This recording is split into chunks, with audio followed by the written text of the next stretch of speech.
हम लोग श्रीमद् भागवतम के 11वां स्कंद के छठे अध्याय को पढ़ने का प्रयास करेंगे और छठे को पढ़ेंगे पूरा और 7वें के 10 श्लोकों को पढ़ेंगे। आज नहीं, चलता रहेगा, जब भी समाप्त होगा उसके बाद 30 और 31 पढ़ेंगे।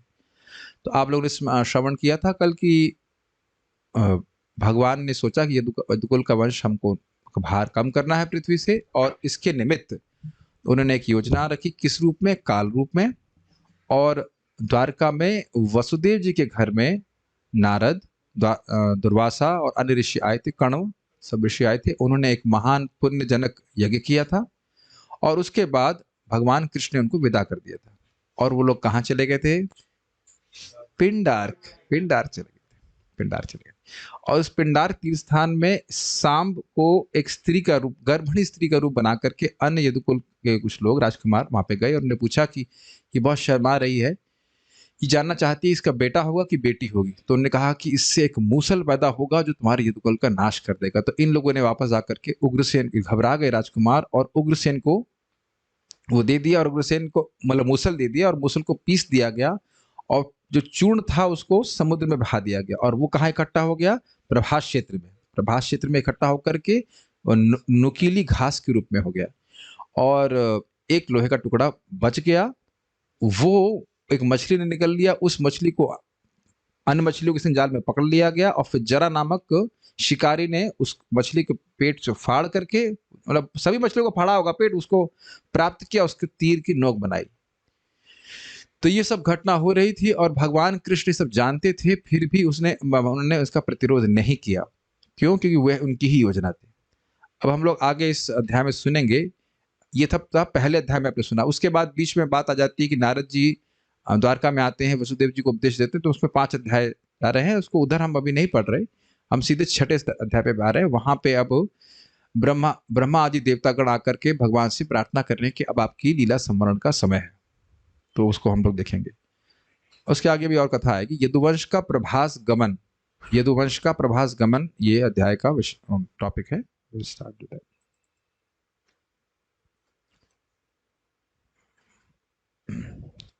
हम आज आवृत्ति करना चाहेंगे, मैं आवृत्ति करना चाहूंगा। Official chanter is not there, you can chant, yes please have the mic. श्रीशुक उवाच श्रीशुक उवाच अथ ब्रह्मात्मजै देवैः अथ ब्रह्मात्मजै देवैः प्रजेशैरावृतोऽभ्यगा प्रजैशैरावृतोऽभ्यगा अभ्यगा तम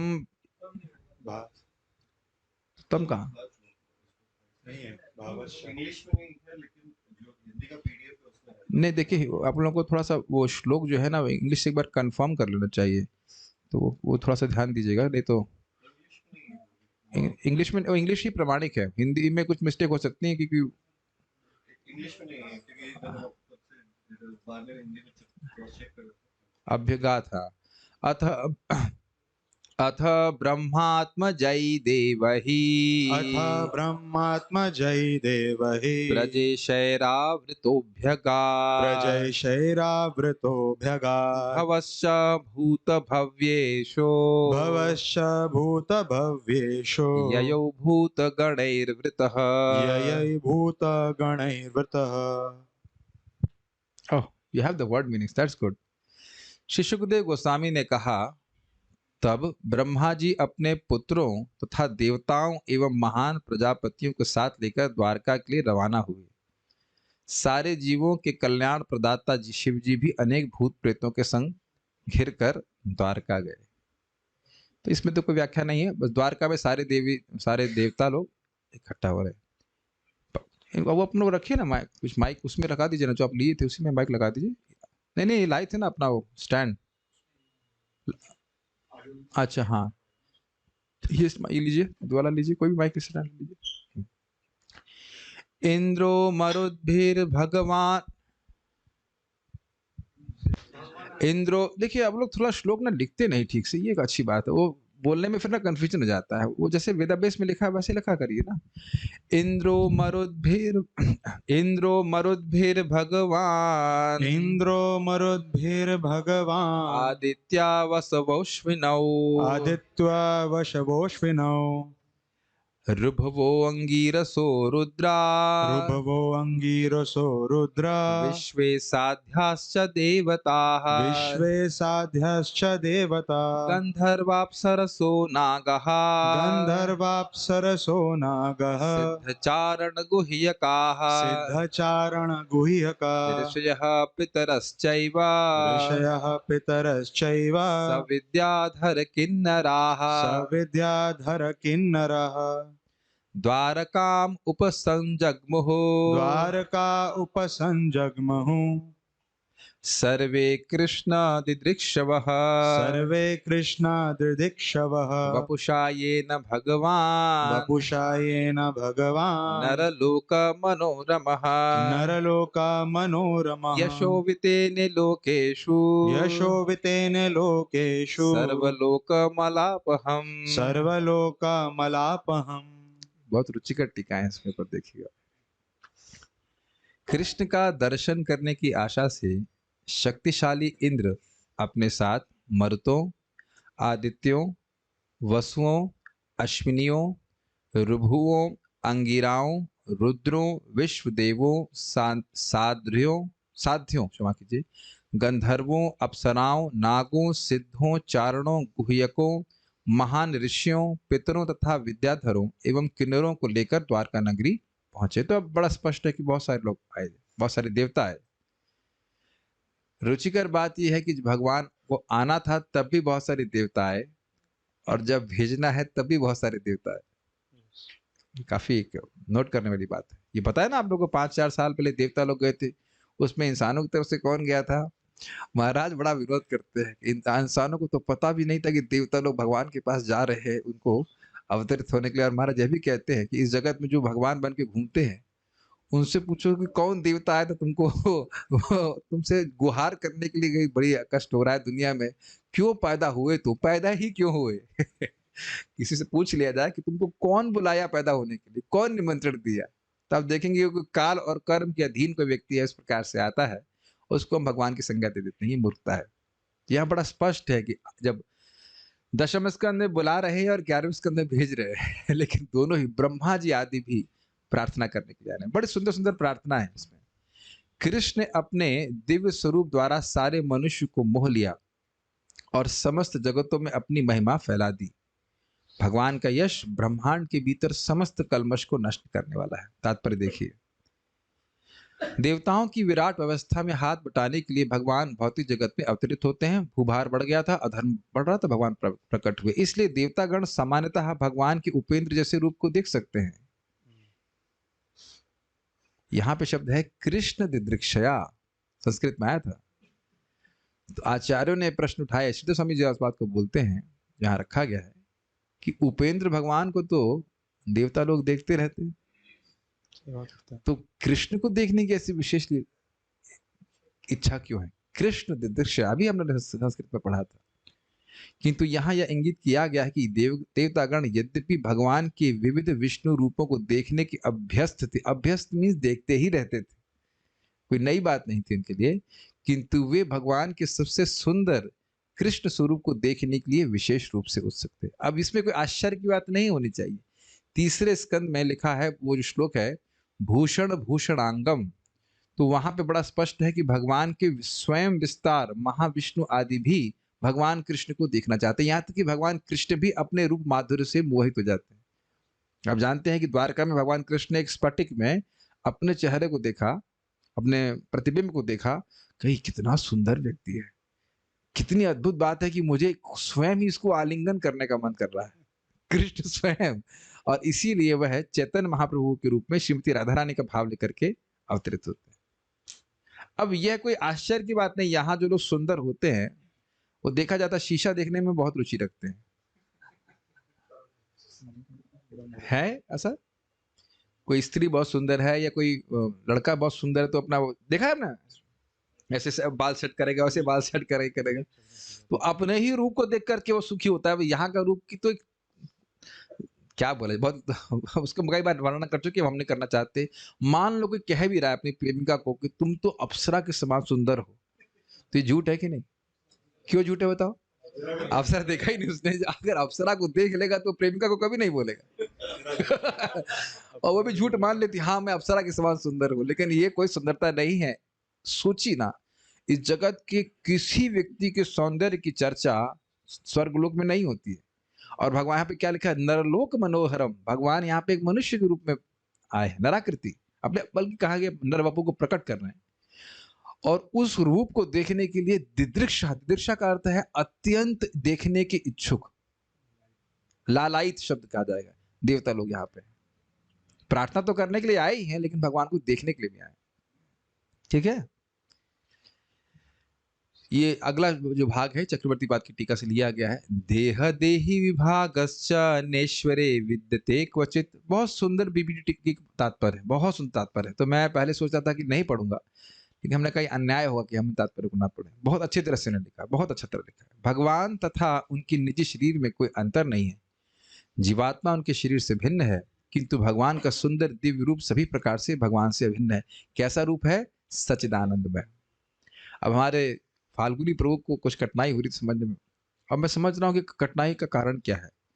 हम लोग पहले चर्चा कर रहे थे ना, हम कौन से अपने 15वां अध्याय में चर्चा कर रहे थे कि भगवान माइक रूप प्रस्तुत करते हैं। तो भगवान का रूप क्या माया के द्वारा बनाया जाता है? नहीं, वो अपनी माया से अपने सौंदर्य को, अपने ऐश्वर्य को, अपने माधुर्य को ढक लेते हैं, जिससे असुरगण उसकी मधुरता का अनुभव नहीं कर पाते। ये बात बोली जा रही है। वो असुर भी सोच रहा है कि मैं भी, अच्छा असुर क्या सोच रहा है? कृष्ण को देख रहा हूं। और भक्त क्या देख रहे हैं? सोच रहे हैं कृष्ण को देख रहा हूं।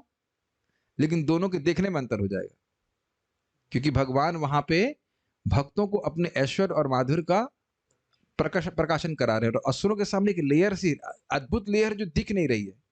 सर्प और केचुली का उदाहरण समझ में आ रहा है? केचुली दिखाई पड़ती है सर्प की, केचुली स्वर्ग के ऊपर रहती है, लेकिन वो दिखाई नहीं पड़ती, एक लेयर है ना। उस प्रकार से योग माया समावृत, अपनी योग माया के द्वारा भगवान स्वयं अपने आप को, अपने जो मधुरता है उसको छुपाए रखते हैं। आप कहिए कि सूर्य को देखें और सूर्य के तेज को ना देखें, ऐसा हो सकता है? बताइए, यस नो? नहीं। मैं कहूं कि मैं सूर्य को देख रहा हूं और मुझे तेज दिख रहा है, और दासो हम प्रभु कहें कि सूर्य को देख रहा हूं, मुझे तो तेज नहीं दिख रहा है। कुछ इससे पहले मैं आगे जाए, इस भगवान की दिव्य वपु को समझने का प्रयास कीजिए। मैं कह रहा हूं कि सूर्य में तेज है, और दासो हम प्रभु कहें कि मैं भी सूर्य देख रहा हूं। आप भी कह रहे हैं हाँ मैं भी सूर्य देख रहा हूं, लेकिन मुझे तेज नहीं दिख रहा। तो ये संभव है क्या? नहीं है ना। इसीलिए योग माया समावृता कहा जा रहा है। योग शक्ति का अर्थात जो असंभव है उसको संभव कर दे। कृष्ण आनंद के आगार हैं, और दोनों ही लोगों के सामने कृष्ण हैं, लेकिन एक को कृष्ण का आनंद का अनुभव हो रहा है और दूसरे को नहीं हो रहा है। द्वेष कर रहा है। याद आ रहा है? मैंने बताया था मथुरा में कृष्ण बलराम जी गए तो धोबी को कोई सुख नहीं मिला, भक्ति नहीं थी इसकी। तो भगवान अपने ऐश्वर्य और माधुर्य को ढके हुए थे, भगवान मांगे कपड़ा नहीं दिया। और देखिए वो सुदामा माली, वो इतना प्रसन्न हुआ, उसके बाद कुब्जा बड़ी प्रसन्न हुई, भक्त थे इसलिए। तो ये भगवान उसके सामने की भक्ति को देख करके अपने माधुर्य का प्रकाशन करते हैं। क्योंकि जैसे सूर्य को हम जब बादल साफ होते हैं तब मैं जो उदाहरण बोल रहा हूं बस उतना ही समझने का प्रयास किया। एक ही समय में भगवान सामने हैं, असुर को नहीं और सुख मिल रहा है, शिशुपाल को कोई सुख नहीं मिल रहा है, और अर्जुन और युधिष्ठिर महाराज को बहुत सुख मिल रहा है कृष्ण को देखने के लिए। तो क्यों है? योग माया समावृत्ता। तो ये यहाँ पे बताया जा रहा है भगवान का दिव्य वपु है, वो हमारी तरह नहीं है। हमारे शरीर को देख के, एक शरीर को देख के मतलब व्हाटएवर उसमें क्या सुख है। पहले तो ये, इससे पहले हम आगे जाए, ये कमेंट हम जरूर करना चाहिए। जिसको मान लो आप किसी व्यक्ति को देख रहे हो, बड़ा हैंडसम है, ये बहुत सुंदर है, इसको प्राप्त करके मैं सुखी हो जाऊंगा या हो जाऊंगी, तो पहले इससे ये पूछो कि वो जो जिस देह में, क्या वो सुख है, वो खुद उस देह से सुखी है? ये हम लोग कभी सोचना नहीं चाहते। तो हम बहुत डिफ्लेक्ट नहीं करेंगे, लेकिन सोचने वाली बात है। लेकिन भगवान कृष्ण स्वयं अपने देह से सुखी हैं, अगर इस तरह से बोला जाए। हाँ वो तो परमानंद है, वैसे उनके देह और देही का विभाजन नहीं है, लेकिन इस तरह से बोला जाए तो भी। तो क्योंकि हैं आनंद में, तो उनके संपर्क में आके व्यक्ति सुखी हो जाएगा। तो देवता लोग भगवान के विग्रह को देखने के लिए आए। बहुत बड़ी दिदृक्षा का कारण समझ रहे हैं, बहुत बड़ा सुख मिलेगा। भाई देखिए, समझिए, देख करके, छू करके, सूंघ करके हम करना क्या चाहते हैं? बताइए क्या करना चाहते हैं? आनंद लेना चाहते हैं, सीधी बात। तो भगवान को दिदृक्षा, भगवान को देखने की इच्छा से देवता लोग आए हैं, किस लिए? अत्यंत सुख मिलेगा। समझ में आ गया? ओके। तस्यां विभ्राजमानाया तस्यां विभारमानायां समृद्धाया महर्दिभिः समृद्धायां महर्दिभिः व्यचक्षता अवितृप्ताक्षः व्यचक्षतापि तृप्ताक्षः कृष्णम् अद्भुत दर्शनम्। कृष्णम् अद्भुत दर्शनम्। समस्त प्रकार की श्रेष्ठ ऐश्वर्यों से समृद्ध उस द्वारका की सुशोभित नगरी में देवताओं ने श्री कृष्ण के अद्भुत रूप को अतृप्त नेत्रों से देखा। अब देखिए, जो हम बात आपको बोल रहे थे यहाँ एकदम सामने प्रस्तुत हो रही है। जब भी कोई वस्तु आपको अद्भुत लगती है तो उससे आपको क्या प्राप्त होता है? सुख। सुख। मैं शब्द सुनना चाह रहा था, रस। जरूरी नहीं है कि कोई अद्भुत दृश्य देख करके आपको सुख ही मिले। बहुत ध्यान से सुनिए मैं क्या कह रहा हूं। रस मिलेगा, लेकिन जरूरी नहीं कि सुख मिले। कोई भी रौद्र रस, विभत्स रस, कहीं बम फटा तब भी आप आश्चर्य, अरे ये क्या बात है। और कहीं सौंदर्य, प्राकृतिक सौंदर्य देख रहे हैं तो वाह। किसी भी रस का आधार अद्भुत रस है। होल्ड ऑन, समझ में आ रही बात? क्या मृदंग बजाया। अब मृदंग बजाया तो बोल सकते हैं क्या मृदंग बजाया, और बोले क्या गाया है। तो दोनों में अलग अलग रस का कुछ अलग अलग प्रकार से सुख का अनुभव कर रहे हैं। नहीं, क्या पेंटिंग बनाई है, क्या प्रवचन था, क्या प्रसाद था। तो भले ही आप क्या क्या बोल रहे हो, सब में अद्भुत रस है कि नहीं? आज दोपहर में बहुत अच्छा प्रसाद पाए थे हम लोग, है कि नहीं? और तनिष्क प्रभु भी नहीं थे। क्या मैंने बोला था क्या अद्भुत प्रसाद है और क्या सौभाग्य है। अरे हम मजाक कर रहे हैं, we are waiting for him. मैंने कहा आज तो हम बहुत अच्छा, खूब सारा प्रसाद पाएंगे। और हर श्लोक सॉरी, हर कौर पे हम बोल लेते आहा आहा कितना अच्छा प्रसाद है। तो आप देख रहे हैं कि वो एक रस की अनुभूति होती है। और मान लो कोई व्यक्ति भयभीत बात देखे, भय जनक बात, तो वहां भी रस की अनुभूति। अरे बाप रे बाप, बाप रे बाप, ऐसे बोलते हैं ना, अरे बाप रे बाप। तो बाप रे बाप बोल रहे हैं तो वहां भी हम रस की अनुभूति कर रहे हैं। उन सभी का आधार अद्भुत है। तो मैं सब बातें क्यों कह रहा हूं? कृष्ण के अद्भुत रूप को देखिए, संस्कृत में क्या लिखा हुआ है, कृष्णम अद्भुत दर्शनम। कृष्ण का दर्शन अद्भुत था। और इसको स्पष्ट कर रहे हैं अवितृप्त अक्षाः। तृप्त मतलब सेटिस्फाइड, वितृप्त मतलब विशेष रूप से तृप्त, और अवितृप्त मतलब विशेष रूप से अतृप्त। मतलब कृष्ण को देख रहे हैं लेकिन लालसा बढ़ रही। जैसे मैं कहूं कि भाई पानी, आपने मुझे पानी दिया, अब हर घूंट के संग मेरी पानी पीने की इच्छा कम हो रही। अब अगर हर घूंट के संग पानी पीने की इच्छा बढ़ने लग जाए तो ऐसा हो सकता है? आप कहेंगे ऐसा हो नहीं हो सकता है, लेकिन कृष्ण का रूप है ही इस प्रकार से अद्भुत। जितना कृष्ण का दर्शन करेंगे उतना कृष्ण का दर्शन करने की लालसा बढ़ जाएगी। वही उपलक्षण से कृष्ण का था, कृष्ण का नाम, सभी कुछ। जितना नामोच्चारण करेंगे, अरे बहुत हो गया, पेट भर गया, ऐसा थोड़ा होता है। बहुत कीर्तन कर लिया है, बहुत कथा सुन ली है, ऐसा कुछ नहीं होता है। जितना भगवान की भक्ति करते हैं वो उतना ही और अधिक लालसा को जागृत करने वाले। तृष्णा बाढ़ ही जाए, समझते हैं? चैतन्य चरितामृत का शब्द है, तृष्णा, इच्छा बढ़ती जा रही। तो आप देखिए कितनी सुंदर बात है। भगवान कृष्ण को व्यचक्षतः, उन्होंने देखा, अच्छे से देखा। भगवान व्यवस्था कर सकते हैं कि सभी देवता भगवान को देखें और कोई भी देवता उनके सामने बीच में नहीं आए। मंगल आरती हमारे मंदिर में होता है, छोटा बच्चा होता है, और वो हमको हंसी आती, सुभद्रा आती थी बेचारी, तो भगवान को देख ही नहीं पा रही, पापा को गोद में लेना पड़ता है या बच्चों को ऊपर उठाना पड़ता है, तब ठाकुर जी का दर्शन होता है। लेकिन द्वारका में भगवान किसी को व्यवस्था नहीं। अब जानते हैं हर देवता खड़ा है तो सामने ऐसे हुआ, मैं मान सकता हूँ कि कृष्ण सामने खड़े हैं, देख सकते हैं। व्यचक्षता मतलब विशेषण अचक्षता, बहुत बढ़िया से कृष्ण को देख रहे हैं, फिर भी अवितृप्त अक्षाः, उनकी आंखें तृप्त नहीं हो रही। अब इसमें विशेष बात क्या है? विशेष बात है, देवता लोग बहुत सुंदर सुंदर रूप स्वर्ग में देखते हैं, वहां कोई बदसूरत नहीं होता। एक नाम बताइए बदसूरत व्यक्ति का स्वर्ग में। वेल अष्टावक्र ऋषि को देखे थे वो लोग, लेकिन अष्टावक्र ऋषि स्वर्ग में रहते हैं, मैं आई एम नॉट श्योर, वो शायद गए होंगे वो, लेकिन कोई वहां पे बदसूरत नहीं होता। अब और उनका मनुष्य लोक में किसी के प्रति कोई आकर्षण नहीं है, so nothing will surprise them, उनके लिए कोई अद्भुत दर्शन नहीं है मनुष्य लोक में। कुछ समझ पा रहे हैं? तो समृद्ध द्वारका में ये जो भगवान कृष्ण थे, उनको देख रहे हैं देवता और अतृप्त हो रहे हैं, ये बात है।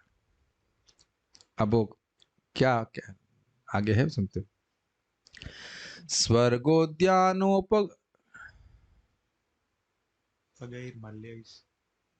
इसको गाना बोलना बड़ा मुश्किल हो जाएगा भाई, ये हर दिन कुछ नई गलती होना क्या आवश्यक है।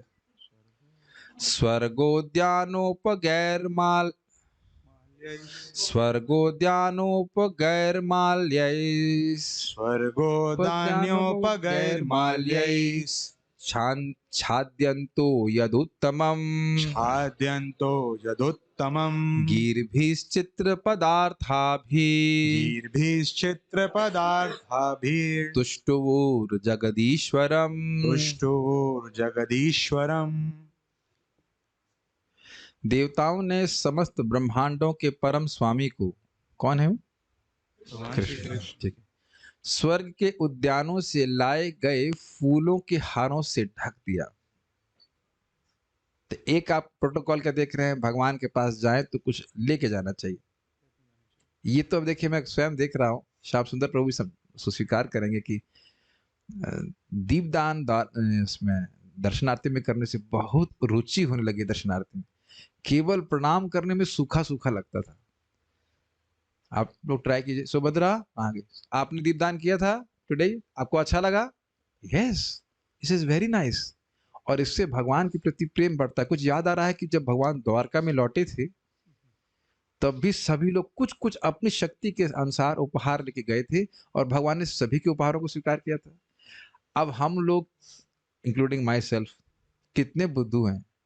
हमारे एक प्योर डिवोटी ने, भक्त ने कितने सुंदर सुंदर फूल यहाँ पे लगा रखे हैं और हम लोग मंगल आरती जाते हैं, हम अपनी बात कर रहे हैं और हमको याद ही नहीं रहता है कि एक फूल तो कृष्ण के लेके आ सकते हैं, कोई रोका भी नहीं जा रहा है।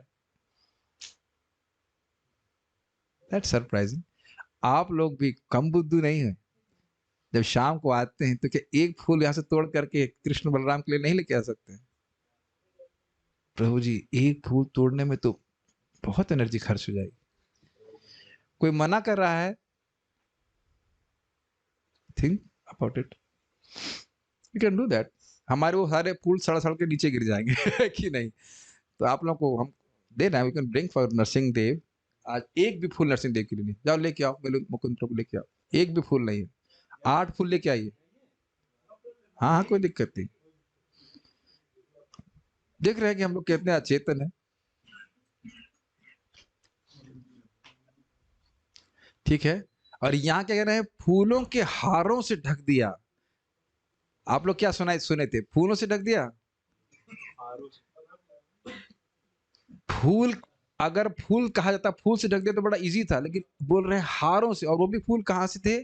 स्वर्ग के उद्यान से। देख रहे हैं देवताओं को भी कितना प्रेम भगवान से है।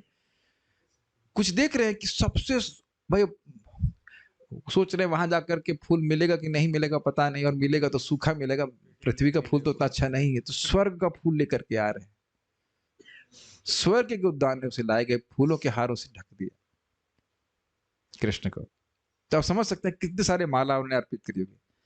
तब उन्होंने यदुवंश शिरोमणि भगवान की मोहक शब्दों तथा भावमय वचनों से प्रशंसा करी। तो देखिए न सिर्फ कुछ दिया, फिर बोला भी, जैसे हम लोग रोज बोलते हैं गोविंदम आदि पुरुषम तमहम भजामि, गोविंदम आदि पुरुषम तमहं भजामि। ये सहज प्रेम है, वाणी को अर्पित करना, कुछ फूल अर्पित करना, ये भगवान के प्रति प्रेम दर्शाता है। और एक भी और चीज और देखेंगे कि जब भी भगवान से कुछ वरदान मांगना होता है तो पहले प्रार्थना करनी चाहिए। ये नहीं कि भगवान, अरे इस जेब में नहीं है, इस जेब में। ओह, मेरे मोबाइल में था भगवान, अभी मैं व्हाट्सएप भेज रहा हूँ आपको, तो आप चेक करिएगा व्हाट्सएप की ये लिस्ट हमारी जो है वो पूरी हुई कि नहीं हुई। You bring the flowers and give to, pass on कर दीजिए। तो ये एक बहुत बड़ा प्रोटोकॉल है। यहाँ पे मैं एक छोटी सी घटना बताऊंगा। परम पूज्य भक्ति ब्रिंग गोविंद महाराज खुद बता रहे थे, वो कह रहे थे कि एक बार वो राजा, कुछ भक्तों का कहीं पे तो रशिया में कहीं पे भक्त लोग बड़ी कठिनाई में थे, और राजापुर के जगन्नाथ उनके सामने परम पूज्य भक्ति ब्रिंग गोविंद महाराज कुछ प्रार्थना करना चाह रहे थे। तो इससे पहले प्रार्थना करते परम पूज्य जयपताका महाराज उनको कोहनी बोलते हैं हल्की महाराज क्या हो गया? अरे पहले इनका गुणगान करो फिर उनसे प्रार्थना करो। कुछ याचना करने से पहले प्रोटोकॉल ये है कि पहले कृष्ण का कुछ, जहाँ देख रहे हैं ना देवता लोग कुछ लाए, फूल अर्पित किए। देखिए हमसे आज कितनी गलती है, भगवान आए और फूल हम उनको नहीं दिए। इसीलिए भागवत पढ़ने से देखिए शिक्षा प्राप्त होती है। सूखा सूखा नहीं लाना चाहिए, भगवान से मिलने के लिए लाते हैं, भगवान को लाते हैं। तो हम लोग देखिए फूल भी अर्पित किएंगे, बाद में हम स्त्रोत भी नरसिंह देव का पढ़ेंगे, तो Krishna becomes please by that. समझ रहे हैं मेरी बात? मैं बारंबार कह रहा हूं भक्तों, जो लोग ऑनलाइन सुन रहे हैं, डोंट अंडर एस्टिमेट दिस दीपदान। कृष्ण बहुत प्रसन्न होते हैं उससे। आप लोग उसको अंडर मतलब क्या कर सकते, गणना बहुत गणना कम मत रखिए। बहुत भगवान की बड़ी भक्ति है। और भगवान सुंदर सुंदर ड्रेसेस में आ रहे हैं, आपको तो ड्रेसिंग भी नहीं करनी पड़ रही। 2 घंटा भगवान ड्रेसिंग करके आ गए, पुजारी लोग ड्रेस कर दिया, गोविंद ना आराम से आप अर्पित कर सकते हैं। It is addictive, actually addictive, करना चाहिए। बाकी हम तो बोल सकते हैं। हम आज सुबह देख रहे थे, एक माता जी सोच ही रही थी वो सोच रही, देख नहीं लोग क्या कर रहे हैं, जो कि कई दिन से देख नहीं कि जब कर रहे हैं, सोच नहीं है क्या कर रहे हैं, ना प्रणाम हो रहा है ना कुछ हो रहा है, सोच देख नहीं क्या कर रहे हैं। देखते ही देखते मर जाओगी। बुरा मत मानिए, लेकिन अन्य लोग सब लोग दीपदान कर रहे हैं। दीपदान करने में कठिनाई है, जप करने में दिक्कत है, मन लगाने में दिक्कत है, कथा समझ में नहीं आती, दीपदान करने में भी दिक्कत है। सोचते रहेंगे पता नहीं शायद काम करता है कि नहीं। अरे चुईया का उद्धार हो गया, आपका नहीं होगा। सोचना चाहिए ना। सुना ना कथा चुईया वाली। चलिए मुद्र बहुत नहीं जा रहा है, लेकिन इतनी बात हमने सीखी कि देवताओं ने भगवान को अर्पित किया फूल माला, और बड़े भाव में वचनों से उनकी प्रार्थना कर रहे। प्रार्थना बहुत सुंदर है, इतनी सुंदर है कि हम उसको मतलब आराम आराम से कह रहे हैं, रहा नहीं जा रहा है। तो will discuss that slowly slowly. श्रीदेवा ऊचुः श्रीदेवा ऊचुः नतास्मते नाथ पदारविन्दम् अस्मते नारपदारविन्दम् बुद्धीन्द्रिय प्राण मनोवचोभिः बुद्धीन्द्रिय प्राण मनोवचोभिः यच्चिन्त्यते अन्तर्हृदि भावयुक्तैः यच्चिन्त्यते अन्तर्हृदि भावयुक्तैः मुमुक्षुभिः कर्ममयोरुपाशात्। मुमुक्षुभिर्कर्ममयोरुपाशा। अभी आप बताइए, आपने एक बार बोला और फिर से बोलने की इच्छा नहीं हो रही? देखिए है ना, कितना सुंदर श्लोक है ना। आपको याद आ रहा है? इसी तरह की एकदम सेम टू सेम प्रार्थना द्वारका वासुनी करती, नतास्मते नाथ पदाम्बुजा द्वयम्, ऐसे कुछ श्लोक सेम सेम ना, सेम मूड में आ रहा है। जरा देखिए, नतास्मते नाथ पदारविन्दम् नतास्मते नाथ पदारविन्दम् बुद्धीन्द्रिय प्राण मनोवचोभिः बुद्धीन्द्रिय प्राण मनोवचोभिः यच्चिन्त्यतेऽन्तर्हृदि भावयुक्तैः यच्चिन्तते अन्तर्हृदि भावयुक्तैः मुमुक्षुभिः कर्ममयोरुपाशा मुमुक्षुभिर्कर्ममयोरुपाशा नतास्मते नाथ पदारविन्दम् नथास्मते नाथ पदारविन्दम् बुद्धीन्द्रिय प्राण मनोवचोभिः बुद्धीन्द्रिय प्राण मनोवचोभिः यच्चिन्त्यतेऽन्तर्हृदि भावयुक्तैः यच्चिन्त्यतेऽन्तर्हृदि भावयुक्तैः मुमुक्षुभिः कर्ममयोरुपाशा मुमुक्षुभिर्कर्ममयोरुपाशा। देवता कहने लगे, हे प्रभु, बड़े बड़े योगी कठिन कर्म बंधन से मुक्ति पाने का प्रयास करते हुए अपने हृदयों में आपके चरण कमलों का ध्यान अतीव भक्ति पूर्वक करते हैं। हम देवता गण अपनी बुद्धि, इंद्रियां, प्राण, मन तथा वाणी आपको समर्पित करते हुए आपके चरण कमलों पर नत होते हैं। दो लोगों की बात कर रहे हैं। महान योगी जन कर्म बंधन से मुक्त होने के लिए कर्ममय उरुपाशात, उरु का मतलब होता है बहुत बड़ा, तो कर्म बंधन बहुत तगड़ा होता है, बहुत महान होता है। उससे मुक्ति प्राप्त करने के लिए सिद्ध जन, योगी जन बड़े प्रयास करके अपने हृदयों में आपको चरण कमलों का ध्यान करते हैं। लेकिन जोड़ लीजिए अब इस ट्रांसलेशन में, समझ आ रहा है? चरण कमलों का ध्यान अतीव भक्ति पूर्वक करते हैं, लेकिन हम देवता गणों का भाग्य देखिए कि आप हमारे सामने साक्षात विद्यमान है। अभी अब टीका पढ़ेंगे तो समझ में आ जाएगा। कुछ समझ में आ रहा है? जो महान भक्त गण है, खूब योगी जन है, बहुत परिश्रम करके अपने हृदय में आपको देखने का प्रयास करते हैं कर्म बंधन नाश करने के लिए। लेकिन हमारा इतना बड़ा भाग्य है कि हम आपको अपनी बुद्धि से, इंद्रियों से, प्राण से, मन से, वाणी से सीधे से आपकी सेवा कर सकते हैं। Same thing you can think tomorrow in मंगलायती। एक एक भागवत का श्लोक कितना प्रेरणादायक है।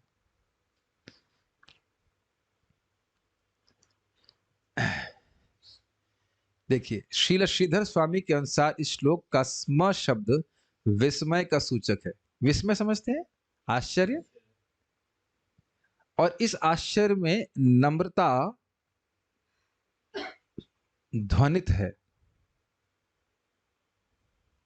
देवता इसलिए चकित थे क्योंकि बड़े बड़े योगी अपने हृदयों के भीतर ही भगवान के चरण कमलों का चिंतन कर पाते हैं, किंतु द्वारका आने पर देवतागण अपने समक्ष भगवान के संपूर्ण शरीर को देख सके। कुछ समझ रहे हैं इस चीज को? देवतागण यहां पर स्पष्ट कह रहे हैं कि हम कोई विशेष भक्त नहीं है, लेकिन देखिए कितना हमारा भाग्य है कि आज हम द्वारका में हैं, तो वही भगवान कृष्ण हमें साक्षात दिख रहे हैं, जिनको अपने हृदय में बड़ी कठिनाई से, बहुत तपस्या करके लोग देख पाते हैं। तो स्म शब्द देवताओं के विस्मय को सूचित कर रहा है, और विस्मय का यहाँ पे अर्थ आशय भी बड़ा स्पष्ट है कि उनकी नम्रता भी प्रस्तुत हो रही है और आश्चर्य भी कर रहे हैं, साक्षात भगवान को देख रहे हैं। हम लोग ये समझ नहीं पा रहे हैं लेकिन हम लोग जब मंदिर में जाते हैं तो साक्षात भगवान को देखते हैं। साक्षात का मतलब क्या होता है? साक्षात भगवान उस विग्रह के अंदर नहीं है, वही भगवान है। प्रतिमा नाही तुम्ही साक्षात ब्रजेंद्र नंदन।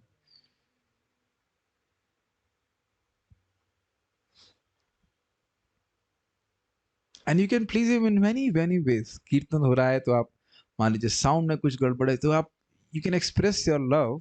साउंड बहुत बढ़िया होना चाहिए, पुजारी आरती का बहुत अच्छे से होना चाहिए, गाने वाला गाए बहुत अच्छे से, यदि सचेत है कि कृष्ण यहाँ पे। मैं समझा पा रहा हूं मैं क्या कह रहा हूं? अगर आप कृष्ण से प्रेम करना चाहते हैं या करते हैं तो आप कृष्ण के दर्शन के लिए गए हैं, तो कुछ सेवा अगर कृष्ण को सुख देने वाली हो रही मिल जाए तो आप उसे करने के लिए उत्सुक होंगे। चाहे कीर्तन लीड करना हो, चाहे कीर्तन के पीछे से गाना हो, या माइक पे गाना हो, या माइक पे नहीं गाना हो, या व्हाटएवर इज इट ना। हम लोग को हतोत्साहित नहीं होना चाहिए। हमें बार बार, हम लोग सब लोग की आदत है, हम अपनी बात भी कर रहा हूं, हम लोग भूल जाते हैं, इसलिए बार बार स्मरण करना है कि हम कल विग्रह का दर्शन नहीं करने जा रहे हैं, मूर्ति दर्शन करने नहीं जा रहे हैं, हम भगवान का दर्शन करने जा रहे हैं। यद्यपि हमारी इंद्रियां हमें गलत इन्फॉर्मेशन देती है, नहीं ये मूर्ति है, तो आपको अपनी इंद्रियों को बोलना पड़ेगा, बेवकूफ इंद्री, मूर्ख कहीं की, जड़, अविद्या से ग्रसित, तुमको नहीं पता है कि चैतन्य चेतामृत में क्या लिखा है, प्रतिमा नाही तुम्ही साक्षात ब्रजेंद्र नंद। अब जितनी हमारी भक्ति बढ़ी रहेगी उतना दर्शन कर सकते हैं। महाराज बड़ा सुंदर बोलते हैं कि वृंदावन में भगवान को खोजना नहीं पड़ता है। खोजना पड़ता है नहीं, भगवान सर्वत्र विद्यमान, इतने सारे मंदिर हैं। That's amazing, is it not? Prabhupada ji भी इस बात को आज हम लोग पढ़ रहे थे, जितना हमारे हृदय का अंधकार नष्ट होगा उतनी मात्रा में समझ में आएगा कि भगवान का नाम, भगवान का रूप, श्रीमद् भागवतम सब भगवान से अभिन्न है। ठीक है, इससे पहले मैं आगे जब मैं सब भूल जाऊंगा, ये बात बड़ी नेक्टेरियन है इसलिए मैं बता देता हूँ। ये थोड़ा सा डिफ्लेक्शन है लेकिन नाम के संबंध में तो मुझे हंसी आ रही है, बड़ी हास्यास्पद बात है, लेकिन ऐसी बात हम कभी सोचे नहीं। महाराज जी बता रहे थे कि देखिए नाम जप कैसे महत्वपूर्ण है। तो अगर मान लीजिए कोई कहे कि आपसे पूछे कि क्या बात है, आप थोड़े कमजोर लग रहे हैं, कहा मैं 3 दिन से प्रसाद नहीं खाया। अच्छा ठीक है, नहीं खाया। कोई पूछे भागवत पढ़ रहे हैं, नहीं अभी तो पढ़ते तो नहीं है, 10 दिन हो गया नहीं पढ़ा, 1 महीना रहता नहीं। अच्छा सेवा क्या चली, सेवा तो सेवा तो क्या है, सेवा तो नहीं चल रही है, तब भी कोई व्यक्ति आश्चर्य प्रकट नहीं करेगा। लेकिन अगर आप कहें कि आज आप माला नहीं की है, तो कहते हैं हाँ 2 महीने से हमने 16 माला नहीं करी है। क्या? जैसे आज हम एक भक्त को पूछे, अभी हमारे टॉर्चर कैंप में आए हैं, ज्वाइन किए हैं, कि प्योर डिवोशनल टॉर्चर जानते हैं भक्तों को कितना टॉर्चर करते हैं, ब्रेकफास्ट के पहले 16 माला करो ये वो। तो मैंने पूछा माला हुई? कहते नहीं हुई, जुखाम था। हमने कहा अच्छा। तो मैं मन में सोचा था भाई नाक बंदी थी, जीभ तो ना बंदी थी, जीभ को जुखाम होता है? जीभ को जुखाम नहीं होता है, दिमाग को जुखाम हो जाता है, इसलिए बंद कर। बोले 10 माला है। 9 बज गया, केवल 10 माला हुई तुम्हारी, 6 माला करो उसके बाद तुम करना ऐसा करके। तो आप समझ सकते हैं कि नाम जप का महत्व कितना है।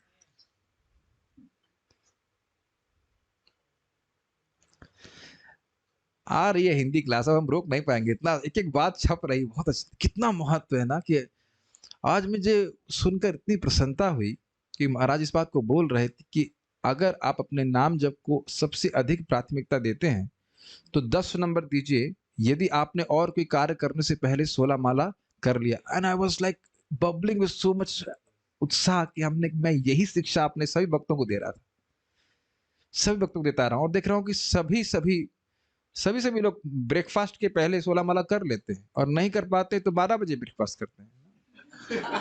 नहीं ऐसा नहीं है, ये शिक्षा नहीं दी जा रही है। ब्रेकफास्ट का मतलब है कि 8 बजे से पहले या एटलीस्ट 8:30 बजे कर ले, और आप देख रहे हैं कि आप सुखी हो रहे हैं। वो जब आपको अच्छा लगे बुरा लगे उससे मतलब नहीं है, लेकिन आपका दिन अच्छा जा रहा है। और बड़ा सुंदर बात महाराज बोले कि सुबह आप माला ठीक से कर लेंगे तो वही परिस्थिति आएगी, लेकिन आप उसको अलग प्रकार से डील करेंगे, पॉजिटिव रहेंगे। हम थोड़ा सा भगवान के नाम बताए बिना रहा नहीं जा रहा है, बात बहुत अच्छी बात। थोड़ा थोड़ा अमृत तो यहाँ पे हम देते जाए, महाराज जी बताए थे, बहुत अच्छी लगी थी बात। हर भक्त इस प्रकार से देखना होगा कि कैसे मैं अपने नाम जप को प्राथमिकता दूं। प्राथमिकता समझ, प्राथमिकता शब्द ना प्रथम ये काम करना। बस एक बात का रेजोल्यूशन नहीं हो पाया कि मैं महाराज जी को पूछा, महाराज दिन में पढ़ने का मिलता है नहीं मौका, और ये मैं मानता हूं कि रात में जल्दी सोने से सुबह जल्दी उठने का लाभ होता है, फिर पढ़ूंगा कब? उसका महाराज उत्तर तो कि आप पढ़ोगे सब कुछ, आपकी पढ़ने की इच्छा होगी। पढ़ने की इच्छा की प्रॉब्लम नहीं है, पढ़ने के समय की प्रॉब्लम है। दिन में वो स्थिरता नहीं आती, विक्षेप होता रहता, तो पढ़ नहीं पाते। आप थोड़ा सा डिफरेंट करके, बहुत हमको अच्छी बात लगी थी कि नाम जब को प्राथमिकता देंगे तो आप 10 पॉइंट पे जाते हैं स्टेडीनेस के ऊपर। ओके,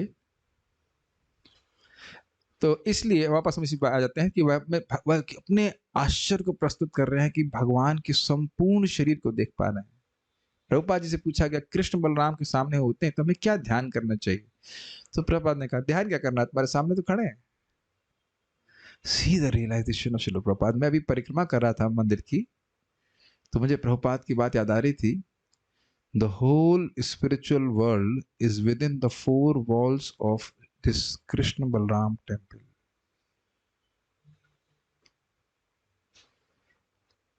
It's amazing, ना? कृष्ण बलराम जी हैं, राधा श्याम सुंदर हैं, ललिता विशाखा हैं, गौर निताई हैं, प्रभुपाद जी हैं। जब शास्त्रीय श्रद्धा से युक्त होंगे तब इसी प्रकार से विस्मित होंगे कि हम वाई मी मैं यहाँ क्यों? Only by invitation. सुना आपने? कुछ पार्टीज होती है ना जिसमें आप केवल इनविटेशन होता तभी आ सकते हैं। फिर मैं बोल दे रहा हूं, भगवान की योजना के बिना आप वृंदावन में आ ही नहीं सकते। और प्रतीक्षा कीजिए, अनुवाद हो रहा है मथुरा महात्म्य का, जब सुनेंगे then you will be convinced. पैसा होने के बाद भी नहीं आ पाते है कि नहीं? क्यों भाई? आ गए, अच्छी बात है, लेकिन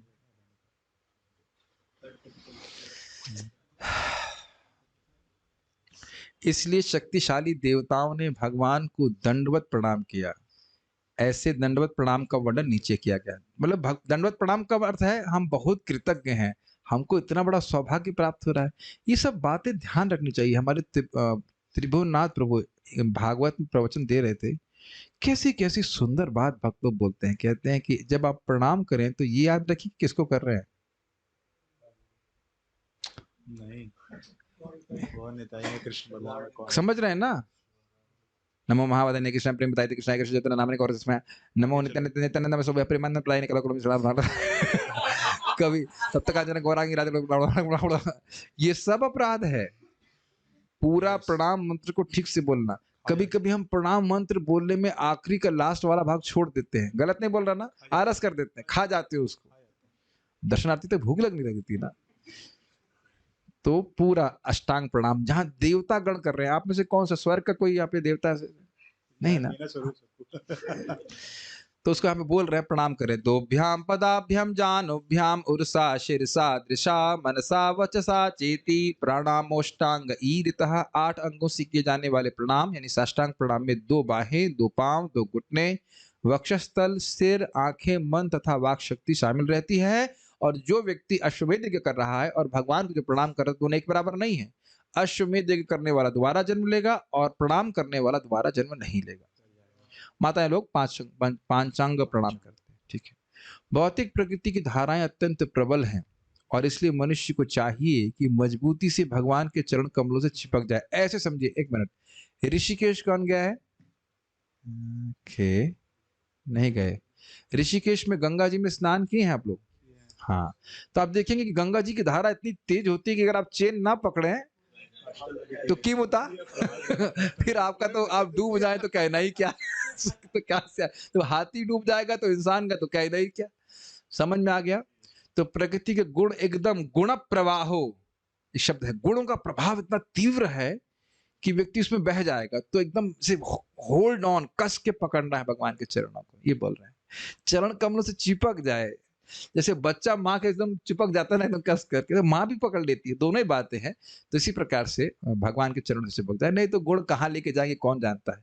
अन्यथा इंद्रिय तृप्ति एवं मानसिक चिंतन की उग्र लहरें मनुष्य को उसकी स्वाभाविक स्थिति से, जो कि भगवान के प्रेमी दास के रूप में है, दूर बहा ले जाएंगे और मनुष्य उरुपाशाद जैसे कठोर बंधन में गिर जाएगा। इसकी व्याख्या की जा रही है उरुपाशा शब्द की कि कर्म बंधन बहुत कठोर है। भोग की वासना इतनी अधिक है कि व्यक्ति ये भूल जाता है कि वह तो आत्मा है, भगवान का दास है और भगवान का ही दास है, और इधर भोग में पड़ जाता है। तो ऐसे बंधन में से मुक्त होने के लिए भक्त लोग भगवान का ध्यान करते हैं, ठीक है। तो बहुत ज्यादा व्याख्या की जरूरत नहीं, समझ रहे हैं इस बात को। त्वं मायया त्रिगुणयात्मनि दुर्विभाव्यम्, मायया त्रिगुणयात्मि विभुर्मभाव्यम्, व्यक्तं सृजस्य वसिलुम्पसि तद्गुणस्थः, व्यक्तं सृजसि अवसि लुम्पसि तद्गुणस्थः, नैतेर्भवान् जितकर्मभिरज्यते वै। नैतेर्भवानजितकर्मभिरज्यते वै। यत्स्वे सुखे व्यवहितेभिरतो न वद्यः। यत्स्वे सुखे व्यवहितोभिरतोऽन्यवद्य। त्वं मायया त्रिगुणयात्मनि दुर्विभाव्यम्। त्वं मायया त्रिगुणयात्मनि दुर्विभाव्यम्। व्यक्तं सृजस्य वसि लुम्पसि तद्गुणस्थः। व्यक्तं सृजस्य वसि लुम्पसि तद्गुणस्थः। नैतेर्भवान् जितकर्मभिरज्यते वै। नैतेर्भवान् जितकर्मभिरज्यते वै। यत्स्वे सुखे व्यवहितेभिरतो न वद्यः।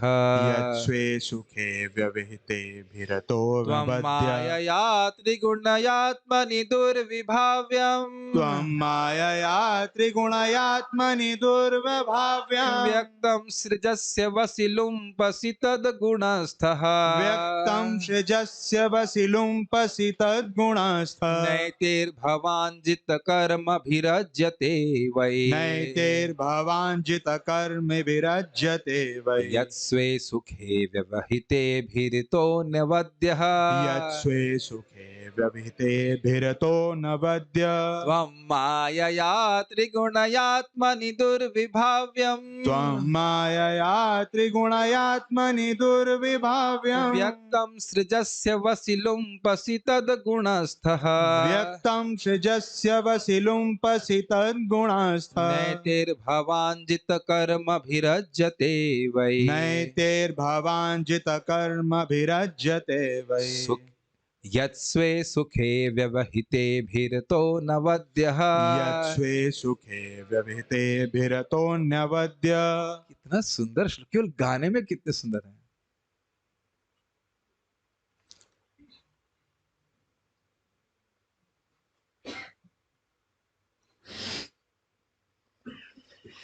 हे अजित प्रभु, प्रभु कहां से आ गया? मेरी गलती है, वही लिखा हुआ था। ठीक है, हे अजित प्रभु का नहीं, आप तीन गुणों से बनी अपनी माया शक्ति को अपने ही भीतर अचिंत्य व्यक्त जगत के सृजन पालन तथा संहार में लगाते हैं। यानी कि भगवान को गीता में भी बोलते हैं सब कुछ भगवान के अंदर ही, इस तरह से बोल रहे हैं। और भगवान अपनी माया शक्ति के द्वारा ऐसा करते हैं। आप माया के परम नियंता के रूप में प्रकृति के गुणों की अन्योन्य क्रिया में स्थित जान पड़ते हैं, किंतु आप भौतिक कार्यों द्वारा कभी प्रभावित नहीं होते। थोड़ा समझिए, पूरा जगत कहाँ पे है? भगवान के अंदर। और भगवान कहाँ है? जगत के अंदर।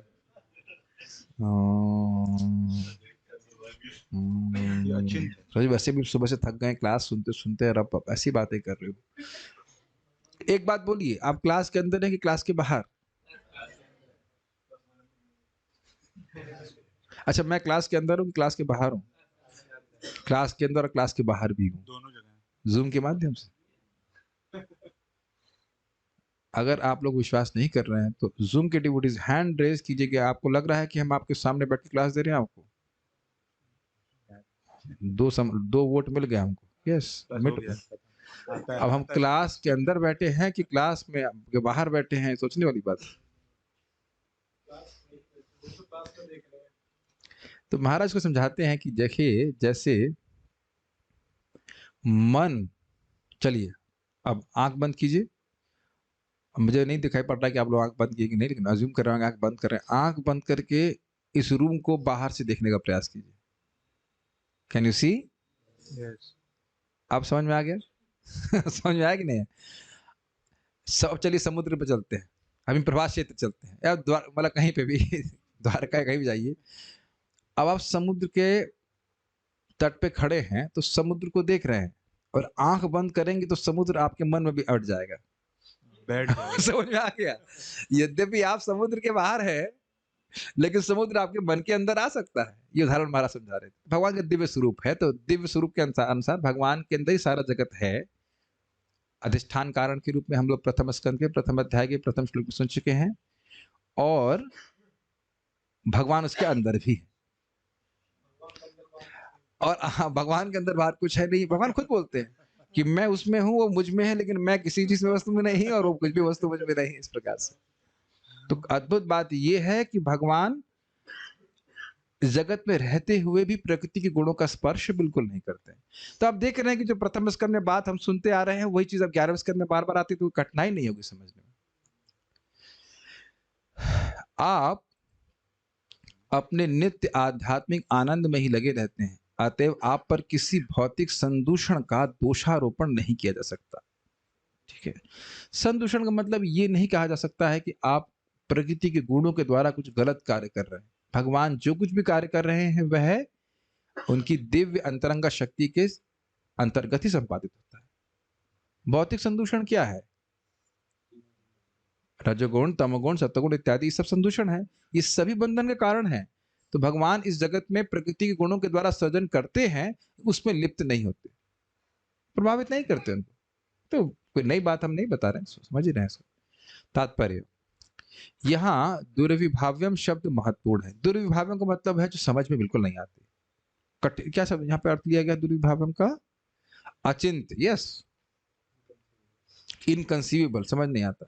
संसार के सृजन तथा संहार का अंतिम कारण बड़े बड़े संसारी विज्ञानियों के लिए भी अचिंत्य है, जो अपना जीवन व्यर्थ तथा निष्फल चिंतन में बिताते हैं। फिर भी महाविष्णु, जो भगवान कृष्ण के अंश के गौण अंश हैं, सारे ब्रह्मांड को तुच्छ परमाणु के समान देखते हैं। अतः जो मूर्ख तथाकथित वैज्ञानी कृष्ण को अपनी हास्यास्पद प्रयोग शक्ति द्वारा समझने का प्रयास करते हैं, उनसे क्या आशा की जाती है? कितना सुंदर तात्पर्य लिखा है, इट्स वेरी टेस्टी, मतलब परपट। देखिए, दुर्विभाव्य मतलब अचिंत्य। अब यहां क्या बोल रहे हैं? किसके लिए दुर्विभाव्य? जो जीव प्रकृति के गुणों में फंसा हुआ है, वो कभी नहीं समझ पाएगा सृष्टि कैसे हो रही।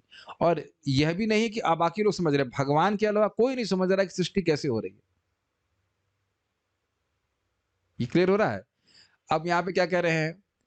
यहां के बड़े बड़े संसारी विज्ञानी एक ब्रह्मांड की सृष्टि कैसे हुई ये नहीं समझ रहा है।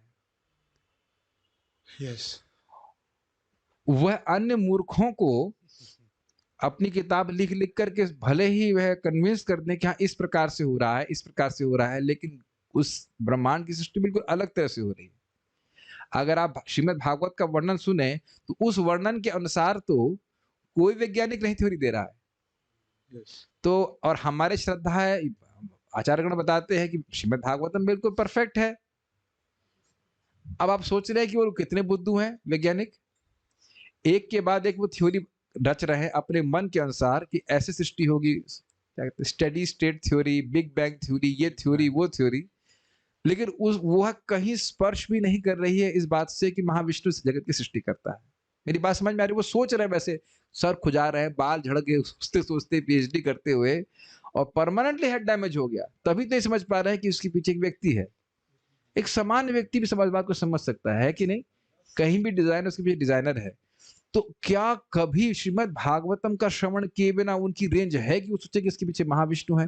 क्या वो कल्पना भी कभी कर सकते हैं कि महाविष्णु के रोम कूपों से ब्रह्मांडों की सृष्टि हो रही है? वो तो अब तक यही नहीं समझ पाए कि अन्य ग्रहों पे जीवन है या नहीं है। यह भी नहीं समझ पाए कि जीवन कैसे है। अन्य जगह जीवन की बात छोड़ दीजिए, आत्मा को ही नहीं समझ पाए। MIT में कोई विज्ञान का डिपार्टमेंट नहीं है आत्मा के बारे में। तो दुर्विभाव में समझ में आ रहा है कि किस प्रकार से भगवान अपने ही अंदर अपनी अचिंत्य शक्ति से जगत की सृष्टि करते हैं। ये दुर्विभाव है। देवता भी कह रहे हैं दुर्विभाव है, देवताओं को भी नहीं समझ में आ रहा। जब कौन बोल रहा है श्लोक? इतनी देर सोच रहे हैं कौन बोल रहा है? अच्छा, ये कलयुग के ऑडियंस वाली है। अरे देवताओं की प्रार्थना सुन रहे नहीं आप लोग? इतना देर रिस्पॉन्स, तुरंत बोलना चाहिए, देवता बोल रहे हैं। तो देवता लोग जब कह रहे हैं दुर्विभाव है, सुनील प्रभु क्या पिक्चर देखने आए हैं? क्या मैं गजल गा रहा हूं? क्रिकेट चल रहा है या डांट खाने आया है? ऑप्शन के लिए मल्टीपल चॉइस। हाँ ठीक। मुझे पता था कि जब हम कुछ प्रार्थना चर्चा करने लग जाएंगे तो फिर ऐसा हो सकता है, तो भाई आप प्रार्थना चलेगी यहाँ पे। हमको बहुत अच्छी लगा। आपको अच्छा नहीं लग रहा? कितना सुंदर प्रार्थना है ना। दुर्विभाव्यम शब्द की व्याख्या कर रहे हैं। तो अगर जीवन क्यों व्यर्थ कर रहे हो? और वही व्यक्ति आप सुनेंगे कि तीन विष्णु के रूप को चतुर्था में सुने, ये महाविष्णु, गर्भोदकशय विष्णु, क्षीरोदकशय विष्णु। जो समझ लेता है वो मुक्त हो जाता है। और ये गधे का कहा जाए बेवकूफ, पूरा जिंदगी पीएचडी करते रहेंगे, किताबें छापते रहेंगे, उनका जीवन निष्फल हो जाएगा और भगवान का विरोध करने के कारण फिर निम्न योनि में जाएंगे। समझ रहे हैं? अब दूसरा एंगल भी देखिए, ये वैज्ञानिक जीवन व्यर्थ कर देंगे। और यहाँ क्या कह रहे हैं? महाविष्णु जो भगवान कृष्ण के अंश हैं, उनके लिए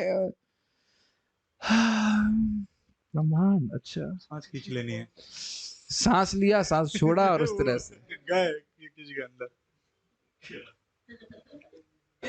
देख रहे अंतर, देख रहे हैं कहाँ भगवान है और कहाँ यहाँ के वैज्ञानिक है।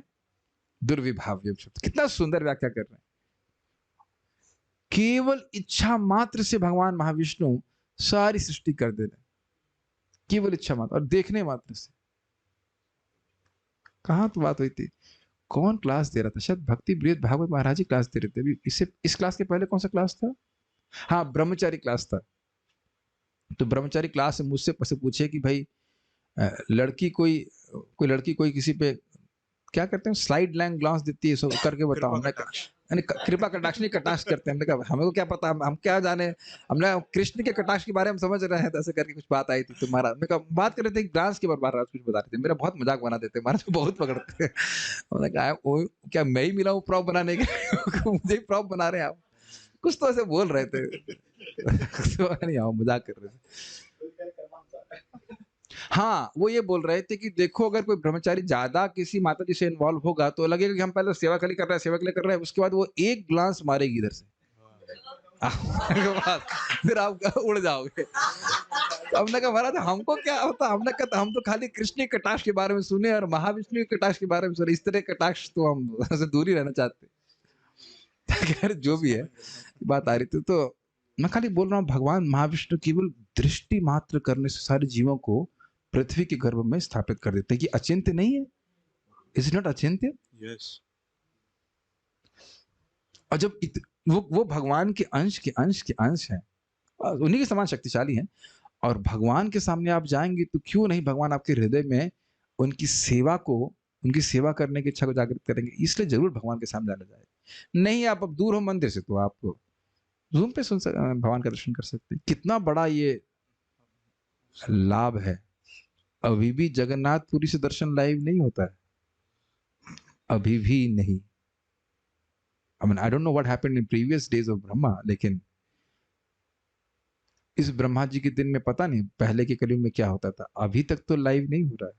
देखिए हम उसको सामान्य मानते हैं, जो चीज घर में मिल जाती है आसानी से ना, उसको सामान्य मानते हैं।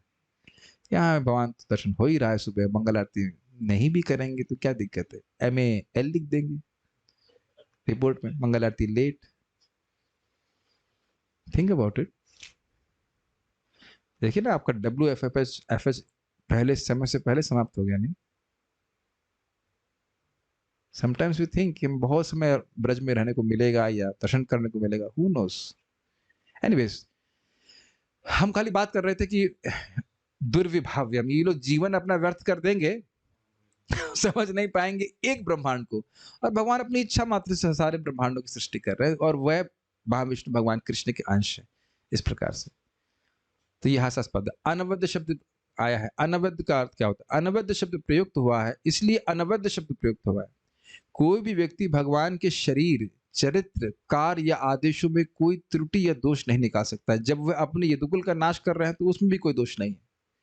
भगवान कभी भी भौतिकता से अनजान नहीं है, इसलिए वे कभी भी क्रूरता, आलस्य, मूर्खता, अंधता या भौतिक नशे का प्रदर्शन नहीं करते हैं। तो स्पष्ट है जो भौतिक गलतियां हैं, दुर्गुण हैं, भगवान में कभी प्रवेश नहीं कर सकते। बस जैसे सूर्य कितने मलमूत्र आदि को स्थान को स्पर्श करता है अपनी किरणों के द्वारा, लेकिन वह कभी प्रभावित नहीं होता। इसी तरह चूंकि भगवान कभी भी भौतिक काम वासना से दूषित नहीं होते, इसलिए उनमें कभी भी गर्व, शोक, कामना या हिंसा प्रदर्शित नहीं होते। और चूंकि भगवान भौतिक गुण से रहित हैं, वे कभी भी उच्च भौतिकतावादी मनोवृत्ति से भौतिक जगत का शांतिपूर्वक भोग करने का प्रयास नहीं करते। यह है सत्वगुण की वृत्ति। सत्वगुण का दोष। सत्वगुण का दोष क्या है? सुख संगे न बदनाति ज्ञान संगे न चानघ। मैं बहुत सुखी हूं, मेरी इंद्रियां संयमित हैं, मैं ज्ञान में स्थित हूं। ये सुख के द्वारा सत्वगुण के द्वारा व्यक्ति बनता है। और काम वासना आदि का बहुत होती तो कौन सा गुण है? रजगुण है।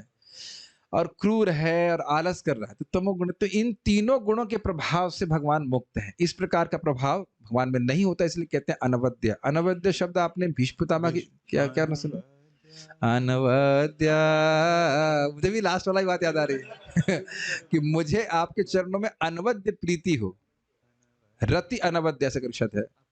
मेरी आपके चरणों में अनवद्य रति हो। अनवद्य रति मतलब फल अनुसंधान रहित, फलाभिसंधि रहित। ये नहीं कि मैं प्रेम कर रहा हूं, सकपट प्रेम नहीं करूं, निष्कपट प्रेम करूं। तो अनवद्य समझ रहे हैं? अनवद्य मतलब उसमें कोई दोष नहीं है। तो यहाँ पे स्पष्ट कर रहे हैं तात्पर्य में, अनवद्य मतलब भगवान में रजगुण, सतगुण, रजगुण और तमगुण का कोई दोष नहीं। समझ पा रहे हैं? सतगुण का दोष क्या है?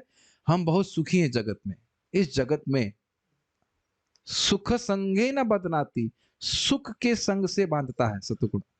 We are happy. ज्ञान संगे न चानक, और हम ज्ञानी हैं, फिलॉसफी लोग इत्यादि करते हैं, तो उससे भी भगवान मुक्त हैं। कोई आसक्ति नहीं जगत से, यद्यपि जगत में है और जगत उनमें है, लेकिन जगत में आसक्ति नहीं है।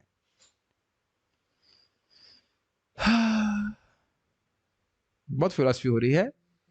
और रजोगुण का तो कोई प्रभाव ही नहीं, काम वासना भवन में है ही नहीं। और सोने का तो मतलब ही नहीं होता। नैमिषे निमिषाशित, भगवान को अनिमिष कहा जाता है, क्योंकि उनकी पलकें कभी झपकती ही नहीं है, उनका ज्ञान कभी लुप्त होता नहीं।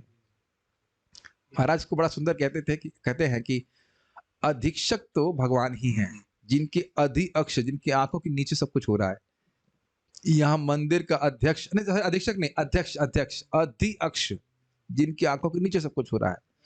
तो यहाँ मंदिर का अध्यक्ष हो सकता है, या और भी इंचार्ज हो सकते हैं, अध्यक्ष हो सकते हैं, लेकिन उनके नीचे बहुत कुछ हो जाते हैं। कहते हैं अच्छा ऐसा हो गया दूसरा व्यक्ति आकर के बोलता है कि नहीं?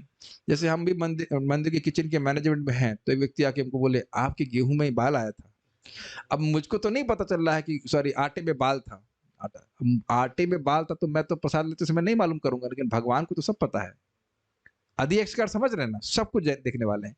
तो मैं खाली बोल रहा हूं कि भगवान सब कुछ देख रहे हैं, लेकिन उससे प्रभावित नहीं हो रहे। जैसा कि यहाँ पर कहा गया है, स्वसुखे व्यवहिते अव्यवहिते अभिरतः। कृष्ण अपने दिव्य धाम में अहरनिश अपने असंख्य संगियों की अचिंत्य प्रेम भक्ति का आस्वादन करने में व्यस्त रहते हैं। देखिए, अव्यवहिता का अर्थ यहाँ पे क्या लिया गया है?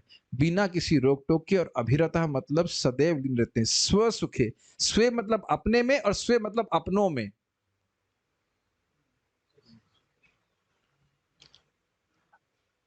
ये समझ में आ रहा है? स्वे सुखे अव्यवहिते अभिरतः। अव्यवहितः आपने शब्द सुना है प्रथम स्कंद में कहीं? अव्यवहित नहीं लिखा है, अप्रतिहत लिखा है। अहेतु की अप्रतिहता, जिसका कोई रोक नहीं देते, उस प्रकार की भक्ति से जीव सुखी होता है निरंतर। तो स्वे सुखे अव्यवहिते अभिरता का समझ में आ रहा है? रत मतलब समझते हैं एब्जॉर्ब, और अभिरत मतलब पूर्णतः एब्जॉर्ब, और अव्यवहिता मतलब अब्जॉर्ब है भगवान, और उसमें कोई रोक नहीं है।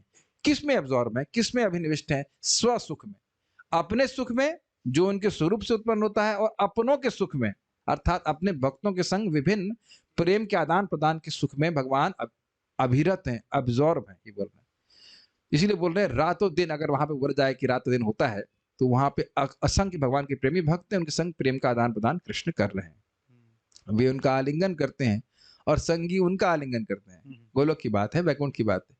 वे अपने प्रियजनों के साथ हंसी मजाक करते हैं, और वे उनकी हंसी मजाक सुनते हैं। भगवान फूलों तथा फलों से लदे जंगलों में विचरते हैं, अमृत तुल्य यमुना नदी में क्रीड़ा करते हैं, और वृंदावन की गोपियों के साथ गोपनीय एवं दिव्य प्रेमालाप करते हैं। ये कृष्ण लोक तथा अन्य वैकुंठ लोकों में लीलाएं नित्य त्रुटि रहित हैं, और दिव्य सुख की सागर हैं। स्पष्ट समझ में आ रहा है? तो कोई कठिनाई नहीं होगी। मतलब भगवान की लीला निरंतर चल रही है। कब से चल रही है? डेट बताइए। ये चल रही है, हाँ ये चल रही है अनादिकाल से। हम बार बार याद दिलाते रहते हैं कि कोई कंफ्यूजन ना हो जाए, कहें कि भाई इस डेट से शुरू हुआ है और खत्म हो जाए, ऐसा नहीं, लीला चलती रहती है।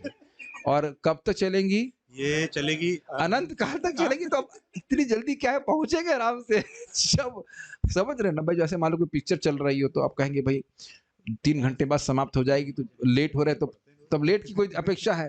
तो हम लोग इस तरह से ग्रहण कर सकते हैं कि भगवान की लीला तो चलती रहेगी, अब क्या जल्दी पहुंचना है, एक जन्म में आराम से मामा पहुंचेंगे, जन्म दिक्कत नहीं है।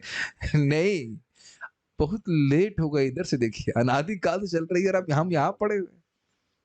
इधर से भी तो देख सकते हैं, अनंत काल तक चलेगी और अनादि काल से चल रही है और हम यहाँ बैठे, ऑलरेडी बहुत लेट हो गए। उत्साह से भक्ति करनी चाहिए, पहुंचना भगवान के पास। भगवान कभी भी भौतिक सुख के शुष्क धरातल पर नहीं आते, अर्थात भौतिक जगत में कोई सुख नहीं है।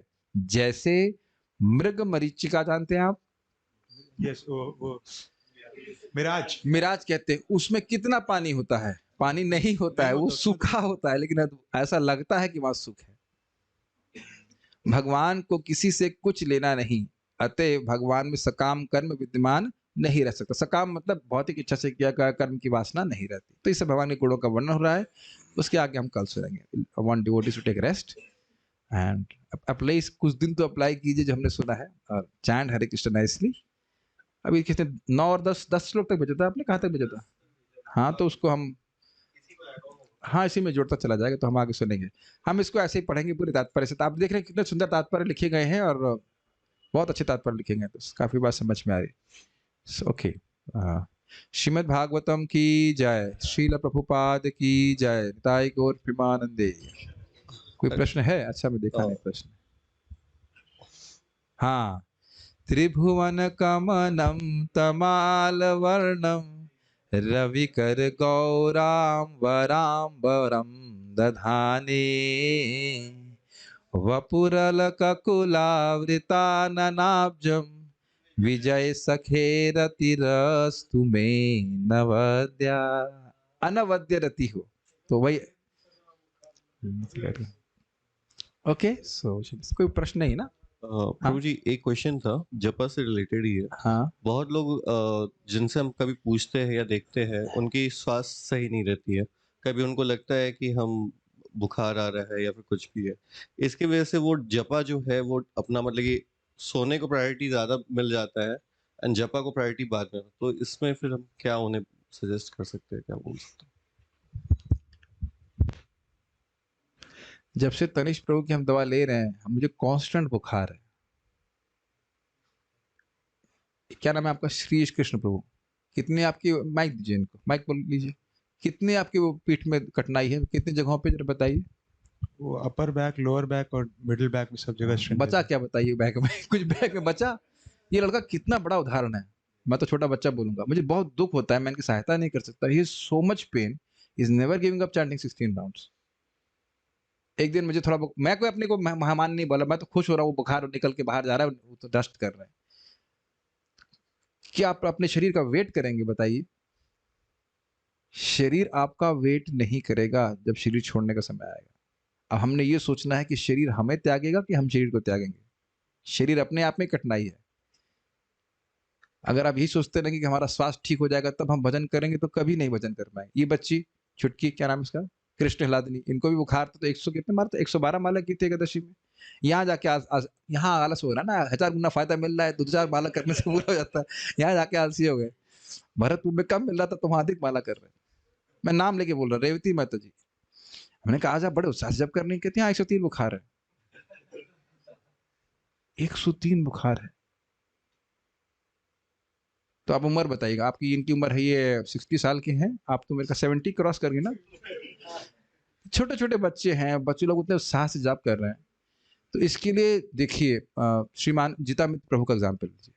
वो पूरा उनके पांव सूजे हैं, बिल्कुल, मैंने सुना है सूज जाते हैं, और ये तो मैंने आंखों से भी देखा है, सूजे हुए थे उनके पांव, और तब भी वो जप कर रहे थे, जब कभी नहीं छोड़े अपना। और अब चलिए, ये तो हमने भक्तों की बात कर रही। हमारे, अपना नाम लेंगे, हमारे ड्राइवर थे, अभी भी हैं, सत्येंद्र। वह मुझे पिकअप करने के लिए, मैं इंडोनेशिया से लौट आया था, 1:30 बजे मुझे पिकअप किए, बड़ा उत्साह से पिकअप किए। और मैं तो घर गाड़ी में सो ही जाता हूँ, और वो कह रहे बुखार है। क्या आपने अपने घर में माताओं को नहीं देखा कि बुखार के बावजूद भी खाना बनाती हैं? कभी-कभी वो अगर वर्किंग वुमन है तो नौकरी भी करना चाहती हैं। तो बुखार से अन्य लोग तो नहीं प्रभावित हो रहे, हम भजन का मतलब बीमारी का बहाना लेकर के भजन को ढील दे रहे हैं। और अगर मान लीजिए आपका आखिरी दिन हुआ तब, तो मैं ये नहीं कह रहा हूँ कि स्वास्थ्य का ध्यान मत रखिए, लेकिन बहानेबाजी करेंगे कि आज हमारा महाराज के शब्द है कि कह रहा है कि आज हमारा सर दर्द कर रहा है, आज हमारा पेट दर्द कर रहा है, आज हमारी बॉडी में दर्द है। कुछ लोग बहुत नॉटी होते हैं, आज हमारे ये दर्द है वो दर्द है, लेकिन जब आप देखेंगे कि कुछ जो उनके कार्य पसंद करने वाले होते हैं उसमें वो खूब बीमारी में भी काम करते हैं। आज हम आपने बोला है तो हम सब पे कटाक्ष करेंगे, गुणगान भी कर रहे हैं और कटाक्ष भी करेंगे। ये कहो ना कि भगवान के पास जाना नहीं चाहते, नहीं जाना चाहते तो रहो। जो लोग करने वाले वो तो बुखार में भी कर रहे हैं, खांसी में भी कर रहे हैं, किस किस चीजों में कर रहे हैं बताइए। मुझे आप लिटरली हंसेंगे, मैं अमेजिंग बात हुई थी, हमारे रिश्तेदार यहाँ पे आए थे, नाम नहीं रखेंगे हम अभी। मुझे बहुत हंसी आई, कंबल ओढ़ के लेटे हुए थे। क्या हो गया? अरे दस्त लग गया है, उल्टी हो रही है, ये वो इत्यादि। और जैसे ही मैंने पूछा ये कुछ स्टॉक्स के बारे में मैं कुछ मतलब जानना चाहता हूँ, तुरंत खड़े हो गए,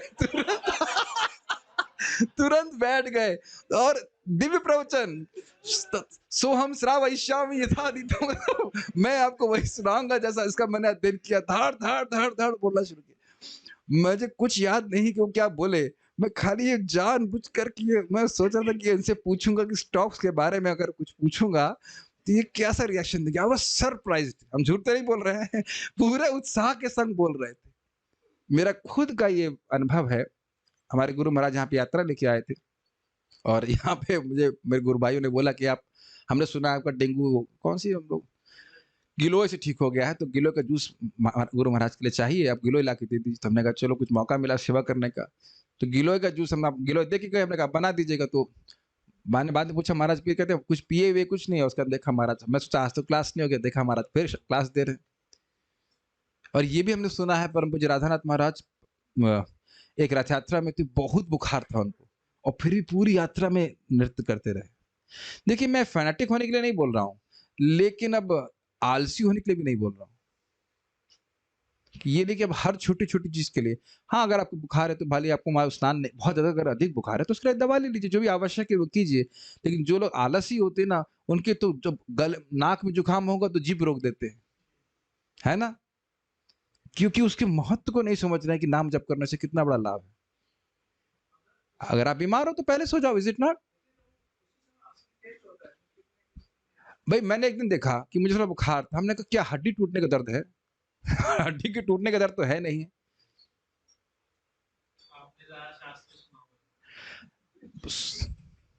सुना भी है, बोला भी है, तो फायदा तो है ना। तो इसलिए व्यक्ति को ध्यान रखना चाहिए, ऐसा नहीं कि हर छोटी चीज के लिए बहाना कर रहे। मैं ये नहीं कह रहा हूँ कि आप बहुत बीमार हो, वैसे मेरे को ऊपर डेंगू हो गया था तो मेरी उंगली भी नहीं उठ रही थी तो मेरा मला छूट गया था, ये हम मतलब लाइक 14 ईयर्स में एक बार हुआ, रोज तो डेंगू नहीं होता है ना। जब भी आपको बुखार की कुछ अंदेशा लगे कि बुखार है, तुरंत आपके सिग्नल हो जाने चाहिए कि नहीं मुझे बुखार है, कल सुबह मुझे जल्दी उठ के जप कर लेना चाहिए, क्योंकि ब्रह्म मुहूर्त में तो हो जाएगा, दिन में तो बैंड बज जाएगा। और बीच में डेंगू में भी किया था, बहुत कठिनाई हुई थी, हो गया था, 9 बजे रात में खत्म हुआ, मेरी हालत खराब हुई, इसलिए मुझे बुखार बहुत खराब लगता है। But we have hope. बुखार हो तो पता क्या करना चाहिए, आप बिल्कुल इनअटेंटिव जब कीजिए। What is that, what you want to say, खाली जूम कर डिवोटी को देखते रहो, ओ हरे कृष्ण कृष्ण कृष्ण हरे हरे, हरे राम राम राम हरे हरे, हरे कृष्ण हरे। मैं तो ऐसे करता हूँ, जब बुखार बढ़ जाता है तो मैं देखता रहता हूँ हरे कृष्ण हरे देखो लो जब कर रहे हरे कृष्ण कृष्ण कृष्ण हरे हरे। अज्ञानात् अथवा ज्ञानात् उत्तम श्लोक नामयत संकीर्तनम दहे अघम पुंसो दहे दीदो यथानला। अज्ञान से ज्ञान से कैसे भी नाम उच्चारण करे, व्यक्ति का सारे पाप नष्ट होते। तो अगर भगवान इस परिस्थिति में रखे हैं, बहुत अच्छा बात महाराज के शब्दों में स्टाइल से बोलूंगा, महाराज इस तरह से बोले थे, राधा कृष्ण जानते हैं कि इस समय आप कौन सी स्थिति में है। भगवान का नाम भगवान से भिन्न है ना, तो जान रहे कि बुखार में है तो इसका मन भी कैसे लगेगा, लेकिन वो ये देख रहे कि प्रयास कर रहा है। Does that make sense? Gajendra जब क्या नाम है मगरमच्छ उनका पकड़ा हुआ था पांव में, तब भी भगवान की स्तुति बोलती है, तो क्या मगरमच्छ पकड़ा हुआ है हम लोग को? तो ये मैंने देखा है कि आलसियों का सिद्धांत।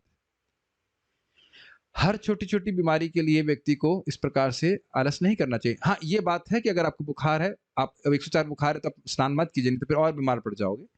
आप बिना स्नान किए जब कर लीजिए। लेकिन इस बात को एकदम पकड़ के चलना है कि हमें 16 माला अपना बढ़िया से करना है, यही हमारा टिकट है भगवान के धाम जाने का। और जो नहीं करने वाले हैं वो तो फिर कितना ही इनको इंस्पिरेशन बात दीजिए, वो नहीं। मैं देखता हूँ उनसे बहुत मुझे प्रेरणा मिलती है श्रीश कृष्ण से, कितना शरीर में कष्ट है, फिर ये देखिए कितने उत्साह से कीर्तन करते हैं, इट्स अमेजिंग। हाँ, क्लास में भी आते हैं तो अब ये तो भाई इसमें तो कंट्रोल है नहीं ना, शरीर का तो कंट्रोल है नहीं। जो भगवान अब अगर ठीक करना होगा तो कल ही ठाकुर जी ठीक कर देंगे, ये भी देखा गया है। अब दुख भगवान कुछ दुख में रहना चाहते हैं, it's amazing how devotees are inspirational, है कि नहीं? So like that. सो इसलिए ये एक दूसरे को देख करके व्यक्ति प्रेरित होना होता है, ठीक है ना?